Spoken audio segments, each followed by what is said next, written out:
Hi, this is Dennis with Second Chance Tackle, and we're going to do one of the reels that came across from that flea market find video the other day. And those of you that saw that know that this guy was in the back of the pack and it was only a few dollars, and it actually performs very well. And it's one of those things that you test for, making sure that it works as well. This one does not have badging on it, and this one could easily have been overlooked by folks that are shopping just because they may not be familiar with it. But this is a Daiwa reel. This is a Daiwa 7500, probably from the 70s. Classic design, solid performer, missing the the paint over time. It shows it's been used, which is good. It does turn smoothly, so not abused. And we're going to take this apart. We'll show you what it's made out of. Really simple design. Just about anybody can service this one. And it stood the test of time. So a very nice reel, great price, and we're going to go tune it up for us. And I've mentioned in a lot of the comments from folks that ask, any reels that I pick up from the flea market, generally what I want to do is clean them up and rebuild them, just because I don't know the history on it. I don't know if they've been used and abused, or if they've been shelf sitters, or what the case is. And since most of these reels either get sold or get passed on to organizations for use, whatever, I don't want to give them something that's not going to work and disappoint. So let's get started here. Let's take the spool off. This says it's got a multi-drag system in it, so we'll come back and we'll do the drag in a little bit, just to see what that's all about. I did take the start of this, I did hit it with some penetrating oil just to clean up some of the dirt. And I don't know if the dirt's just because it's been laying around, if the dirt's because it got dunked or whatever. And again, when you don't know the history of the reel, the best thing to do is kind of clean it up and see what you got there. So I'm going to estimate this reel is probably from the 1970s. Don't know, I'm not an expert all the way. I just kind of know when I was fishing in the 1970s what a fishing reel looked like. And it looked very much like these. They're all metal bodies. This was before graphite and some of the other pieces. The improvements, if it has a ball bearing, it's only going to be a single ball bearing. It'll be under here. And this one's got some pitting on the bail. That's not an issue. It has pitting here. And what you're going to want to do there is you're going to want to take some steel wool and make sure that it's nice and smooth, so that as you're reeling in the line, you're not having that shred the line, because it's got some ripped chrome that's digging in on the line. So we'll do that right now before we go much further. And then I'll show you the inside of this reel, and we'll move from there. So just run your finger across. If it still feels a little, just keep going. I have a 4.0 steel wool. I don't use anything more than that, more aggressive than that. There you go. That's doing fine, thank you very much. The inside of it appears to be pretty clean. Again, I hit this with a spray or some penetrating oil just to loosen some of that. That's coming right up. We're going to remove this rotor, and we'll do a better job of cleaning, but if I can get some surface stuff off right now, I will. Same idea here with the bail. And I did notice when I tested at the flea market, that bail snaps right away, so we don't even need to do anything there other than maybe just, again, take care of some of that surface chrome loss. Okay, let's go over to the business end of the reel. Then we want to take the axle shaft out to get to the nut, to take the rotor off, to get underneath that. This is pretty interesting. Solid body. We have a handle that connects directly to the gear shaft. As I mentioned, I've done these before. Very simple. 2 gears. The big gear drives the little gear. And there's not much more going on in there. So here we go, we'll take it off. It's clean inside, which is kind of showing why it's turning easily.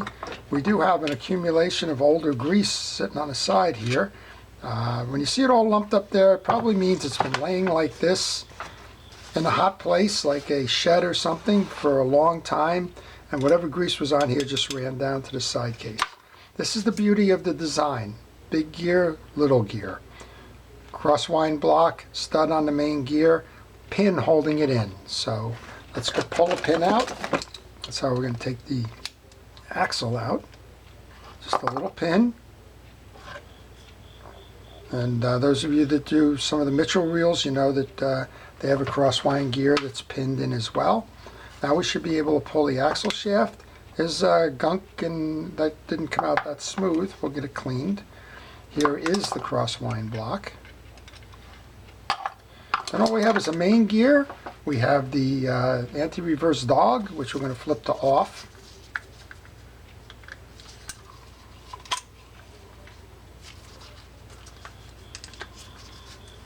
It's in the, there you go. You want to flip that to the off position. And we're going to take the rotor out now. So just put these into a parts tray. This one's got a lot of gunk on it. Let's see what we can clean up with a paper towel real quick on that before we put that over there. And if you need it, if you want to loosen some of this stuff up, go for WD-40. That's or a penetrating oil similar. I use today I've been using a house brand of Ace Hardware stuff, but any of the penetrating oils will act as a degreaser and lubricant, general lubricant, and that'll take most of this junk out of here. You can also use cotton swabs to get into some of those harder places, get the stuff out that way. And that's pretty clean. And then I use a parts tray over here because I don't want to lose these pieces and parts. Given that the reel is 50 years old or so, you lose one of these parts, you're probably not going to find it very easily without buying a donor wrap. Okay, now we can go up top and we can grab this nut that's sitting here. I'm not quite sure what that nut is. Let's just check it generally. Ha, lucky me. So that tool is for the Mitchell reels. It just happens to fit on this one. I think it's a 12 millimeter. And if you have one of those, it's great because it's a deep socket. You don't have to worry about reaching that nut. There we go. There's junk on it. So if you have the opportunity, I think I've seen them used on eBay for around $12 or $13. Nice tool. Otherwise, use the deep socket from your automobile set. All right. Take pictures along the way here. This is a reel that you probably haven't seen and may not see again. So take pictures along the way so that you know the order to put these back in. So I just took the nut off. Now there's a little tension washer there, and there's a keyway here. You might be able to just pull this whole thing up, or not. There we go. Get that keyway out of there.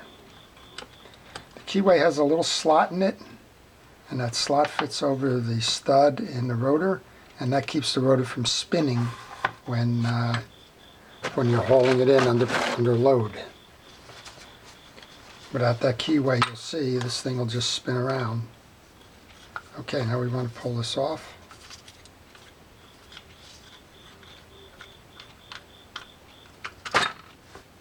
And in this case, we don't have a, it doesn't look like we have a ball bearing in here. Simply have the shaft. And notice as the shaft comes out, there's a shim washer on top, there's a shim washer below. So that's it, that's your pinion gear. So we don't have a ball bearing in this reel. And now we'll, probably should have done this earlier. We're going to pull the handle off. We're going to make sure this is disengaged, and we should be able to push that main gear through.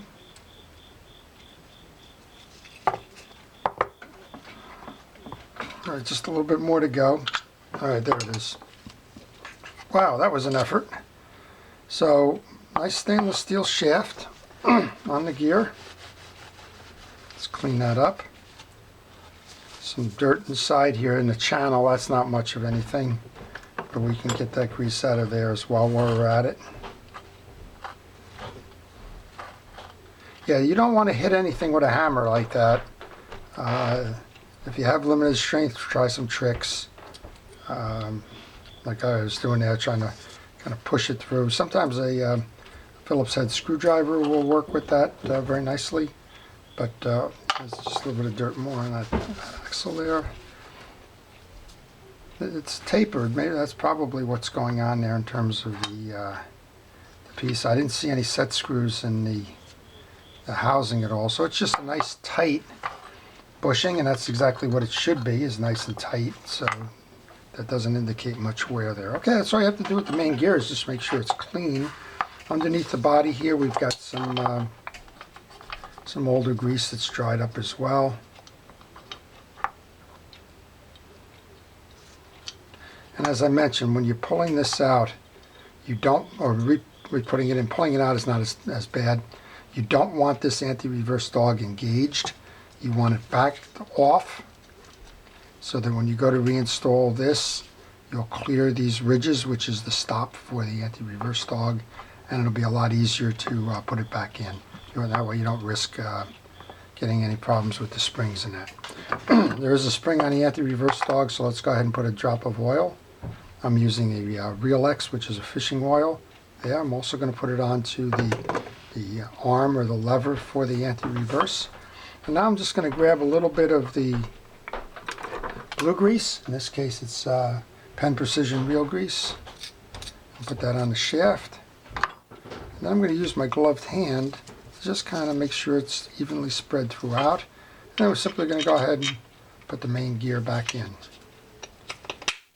See how much easier it snapped back in there now. So that was just a matter that it was dry. That channel was dry when we were trying to take it out, and it's kind of the way it goes. Okay, now we can reinstall the pinion gear. We want to do two things with this. We want to make sure all the threads are clear so that when we go to put the nut back on, that we're in good stead. That's nice. And then we want to make sure all the teeth in the pinion gear are clean. Sometimes you can use a little pick, a toothpick if you need to. Just get the old grease out of the channels of this.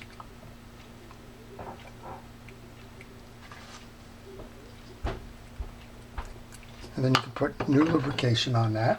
It's going to be a little bit tough to lube it later. Again, some blue grease. You don't have to fill every hole with the teeth, and then use that glove again. Just kind of spread it evenly. If you were paying attention, we know there was one washer underneath here when this came out, so let's get that washer in place right away. Then we can insert the pinion gear up. And you just have to kind of work this through there. Probably picked the wrong one. That one belongs on the handle shaft. There you go, this is the correct one. So there's three. One of them came off the handle shaft, and that was the smaller diameter hole. And of course that's the one I picked to put this in with. Okay, so that's the top. Then we want to go up top with this one. And then we want to take the rotor now and clean that up. So the rotor's just got some of that coagulated grease on it. Let's get rid of that. Again, if you needed it, if it wasn't cooperating, if it was too hard to do, give it a shot of that penetrating oil or another cleaner. This is the bail trip lever. We want to make sure that that's oiled. We noticed before that this is moving freely, so we don't need to take it apart and try and do anything magical there. It's simply working the way it should. Washer up top. Rotor assembly on. Remember the keyway. That's that little set point. There's some coagulated grease on that. Let's get that off. That's one way to tell it was the top too. That's very interesting. Although I don't think there's a top and a bottom on this that it matters. Now we want to grab the slots. Make sure that the slot is aligned with the stud here. And because you have an oblong shaft here, you got to make sure that it lines up with the flat side of the shaft as well, which is all the way over here. As such, and then you should be able to put this on. Put it on the top. Just rotate the rotor cup a little bit. We had the little ridged washer went next, and then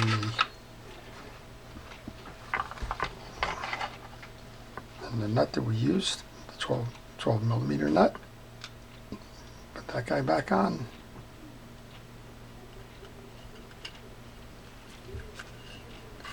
I like to hand tighten as much as I can.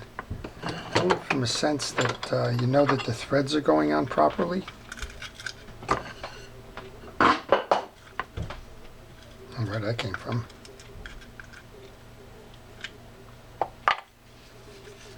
Let's give it a spin here. Okay, that's doing what it should be doing. Very good. This is the handle washer, so we can go ahead and put the handle washer back on. And we can put the handle back on.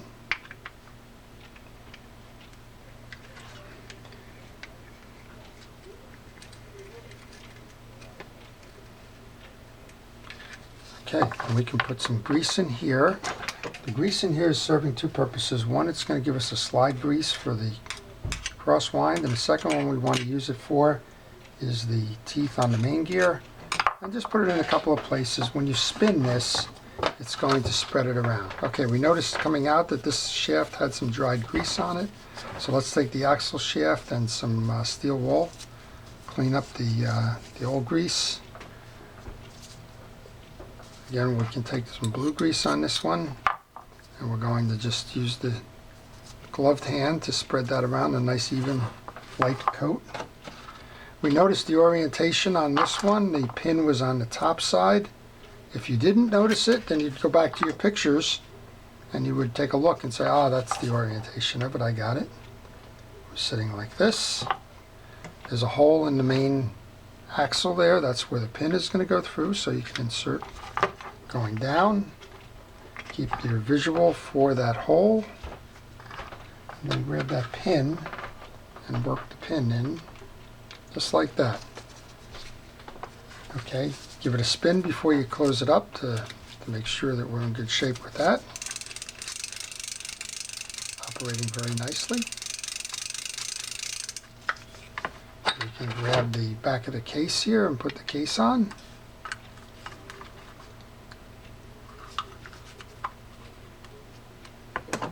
It's screwed down.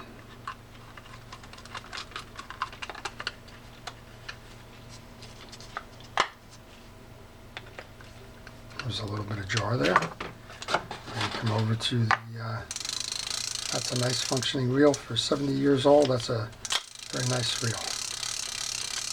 Okay, now we're going to go over here to drag service, just make sure that the drags are okay. There's a hexagonal clip here. It's a C-clip kind of a deal, spring clip. It's not uncommon for most reels to use a setup like that. Then I'm going to just use a little pick and pull the washers out here. And we're just going to keep the sequence correct. So we have a felt washer below, which is start one, and that's good. I just want to make sure that the channel is clean here more than anything else. So go ahead, pull any of that out. You have your base, and we have that cupped washer. Clean these off if you feel any grit and grime on them. I'm seeing some grit and grime on these. That's why I'm saying go ahead and do that. This is interesting. It's got two felt washers and a whole bunch of metal washers, and that's 6 in the configuration that it says. And we're going to just clean this piece off, but the washers look fine. Very interesting. Alrighty, put that back in, and then we should be able to sit that clip back into the groove. So these reels are not expensive. I don't know if there's a fan following out there. Could be. A lot of guys, I guess, that are buying these probably fished them as a kid and just remembered that they were dependable, and that made all the difference in the world in terms of being fishable. Alright, just lining that up, and then we just have the drag nut up on top, the drag adjuster.